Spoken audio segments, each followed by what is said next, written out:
मेरी प्यारी सी अप्सरा, आपको जन्मदिन की बहुत बहुत शुभकामनाएं। मुझे मालूम है आपका भौतिक शरीर इस दुनिया में नहीं है, पर आपका प्यार, आपका एहसास हमेशा मेरे साथ है।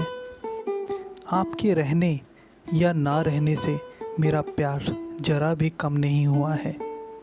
मैं हमेशा आपसे प्यार करता था और हमेशा करता रहूँगा जब तक यहाँ मेरा भौतिक शरीर जिंदा है।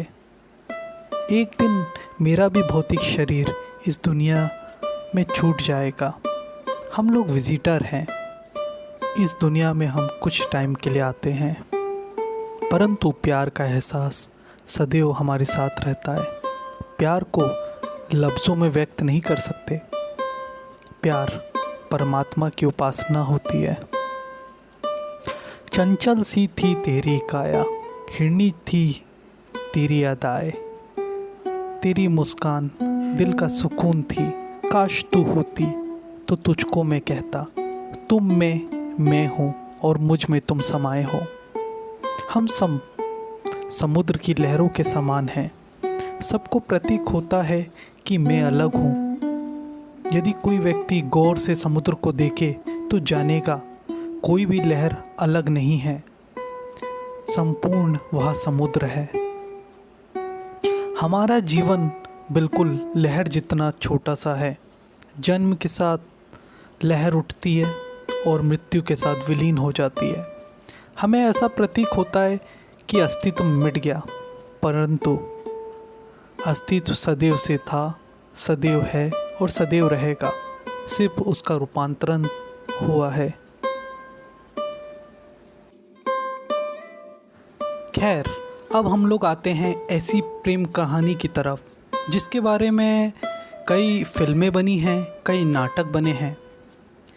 इन प्रेमियों की दास्तां सुनाने के लिए मैं उनके वास्तविक स्थान पर गया और जहाँ पे उन्होंने अपने जीवन का अंतिम क्षण बिताया था, उस स्थान में पहुँचा।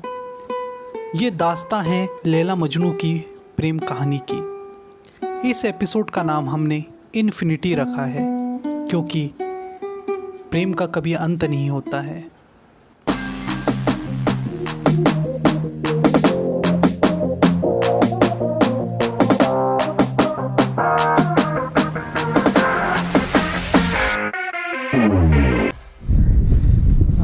जिस जगह में मैं हूँ अभी फ्रेंड्स, ये थार मरुस्थल का एरिया है और यहाँ पे पाकिस्तान बॉर्डर मुश्किल से 2 किलोमीटर की दूरी पे है। तो आप ये खेतों में जो छोटे छोटे घर टाइप देख रहे हैं मेरे पीछे साइड में, ये एक्चुअल में आर्मी के बंकर से यहाँ पे इंडियन आर्मी या बीएसएफ रहती है हमारे देश की सुरक्षा के लिए। फ्रेंड्स, जैसे जैसे मैं across the Thar desert journey को पूरा कर रहा हूँ और फ़िलहाल अभी मैं लैला मजनू की जो मज़ार है उस तरफ जा रहा हूँ, वैसे वैसे एक अलग सी फीलिंग आ रही है। मैं उसको अपने शब्दों में क्या कह सकते हैं, बयान नहीं कर पा रहा हूँ किस तरह की फीलिंग है। और ये थार मरुस्थल ही है जो अब खेतों का शक्ल ले रहा है और इन थार मरुस्थल के खेतों के रास्ते में होते हुए जा रहा हूँ इस तरफ। यहाँ से लगभग अभी 2 किलोमीटर की दूरी पर लैला मजनू की समाधि स्थल है। उनकी कब्र कह सकते हैं या जो आपको उचित लगे शब्द, या मज़ार, जो भी। तो आगे बढ़ता हूँ और आप लोगों को बताऊँगा वहाँ का सीन, वहाँ का व्यू।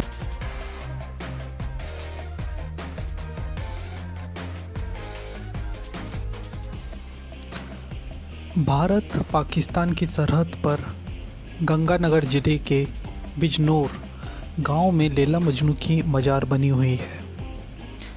अनूपगढ़ से 10 किलोमीटर की दूरी पर है।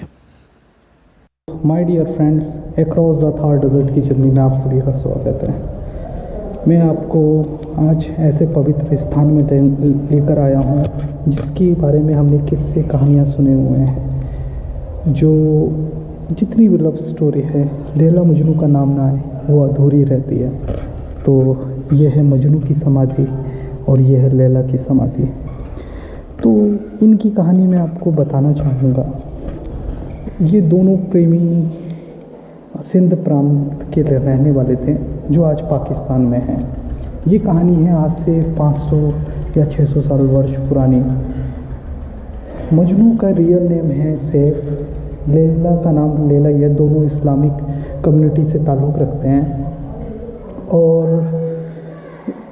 मजनू जो है मध्यम वर्गीय परिवार से ताल्लुक़ रखता था और लैला जो थी अमीर घराने की थी। मजनू ने अपनी शादी का जो है क्या बोलेंगे रिश्ता लैला के माता पिता से मांगने की कोशिश करी, पर किसी कारण उसके माता पिता ने ये रिश्ते को ठुकरा दिया। फिर ठुकराने के बाद लैला की शादी कर दी गई किसी अन्य व्यक्ति से जिसका नाम था वक्त। शादी के बाद लैला ने वक्त को हर चीज़ बता दी कि वो मजनू से प्रेम करती है और भले ही शादी मैंने आपसे की है पर मेरे शरीर में सिर्फ उसका अधिकार है। वक्त इस बात से बहुत नाराज़ हुआ और वक्त ने लैला को कुछ पनिशमेंट दी और बाद में लैला शायद वो भग गई या उसको छोड़ दिया, मुझे एग्जैक्टली नहीं मालूम। फिर वो एक जगह दोबारा फिर से लैला और मजनू एक दूसरे से मिले और दोनों अपने जहाँ पे वो रहते थे वो स्थान से भाग गए और ये थार मरुस्थल में आ पहुँचे। थार मरुस्थल में वो दोनों भटकते रहे और मरुस्थल में पानी ना मिलने की वजह से दोनों ने इस स्थान में दम तोड़ दिया जहाँ पे आज उनकी समाधि बनी हुई है। ये लैला की समाधि है और ये मजनू की समाधि है और ये है मेरी लैला।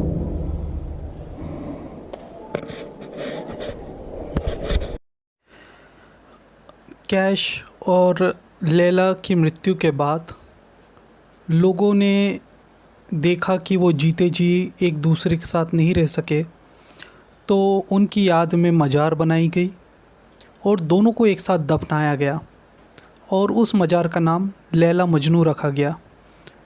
दोनों के बीच में से और शब्द हटा दिया गया क्योंकि अब वो दोनों एक थे।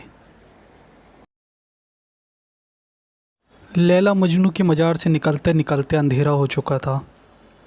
अब मैं यहाँ कहाँ रुकूँ, ये पूरा बॉर्डर एरिया था। तो एक सरदार जी ने मुझे अपने खेत में जगह दी और मैंने रात खेत में बिताई और उन्होंने मुझे भोजन भी दिया और सुबह उनसे विदा ली। देखिए आप लोग, सरदार जी ने मुझे अपनी ढाणी में आश्रय दिया और ये बहुत सारा अच्छा शानदार खाना भी दिया और इनका प्यार और आशीर्वाद बहुत सारा है, तो इसके लिए मैं शुक्रिया कहना चाहूँगा इन्हें। और अभी तो मैं खाने का एंजॉय करता हूँ। Good morning friends. इन खेतों के पास मैं रात में यहाँ पे सोया था और लैला मजनू की मज़ार उस तरफ है, उस तरफ। और आपको वो दिख रहा है वो पेड़, वो पेड़ों के पीछे में पाकिस्तान बॉर्डर है, उन पेड़ों के पीछे। फ्रेंड्स, मैं अभी सरदार जी की यहाँ पे ढानी में रुका हुआ हूँ। ढानी मैं आपको बता देता हूँ, खेतों में जो रहता है घर उसको ढानी कहते हैं। सत श्री अकाल सरदार जी। हाँ, कैसे हैं सरदार जी? बहुत अच्छे हैं। आपको मिलके बहुत खुश हुई। हाँ जी, शुक्रिया। और आपका खेतों के बारे में बताइए, क्या लगाया अभी खेतों में? ये घी है, गेहूँ। अच्छा अच्छा। हम कणक बोलते हैं, आप गेहूं बोलते हैं, हम कणक बोल देते हैं। अच्छा अच्छा अच्छा। बहुत अच्छा है। हाँ जी, सोनी खेती है। हाँ। अभी आप पानी गर्म कर रहे हैं? हाँ, अब पानी गर्म कर रहे हैं नहाने के लिए। जी। हाँ, तो सरदार जी, आप जैसे बताया पहले ट्रक वगैरह भी चलाए? पहले गाड़ी चलाते थे, ट्राली चलाते थे और अभी आप खेती करते हैं? अब खेती करते। तो आनंद किस में आता, खेती में कि ट्रक चलाने में? खेती में आनंद आता है। खेती में बहुत मजा आता है। अच्छा अच्छा, ठीक है सरदार। अब सरदार जी से विदा लेने का वक्त आ गया था। मेरी जर्नी अभी भी जारी थी।